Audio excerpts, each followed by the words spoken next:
Okay, so for your iOS, if you're using an iPhone, and you just need to go on to your settings.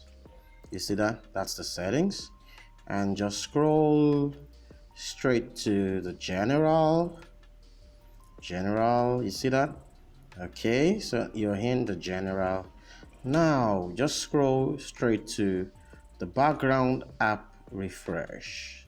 Background app refresh. That's it. You're in. Look at all the applications that are running on your iPhone. You can see them. You can disable them one after the other if you see that. Okay, if you know the actual applications that are sucking up your data on the ground, and you can also actually, you know, put it off generally from the upper. You can see that you can put it off from there.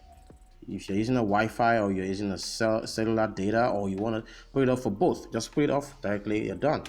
That's all. So that's just all you want to do to put off your background data.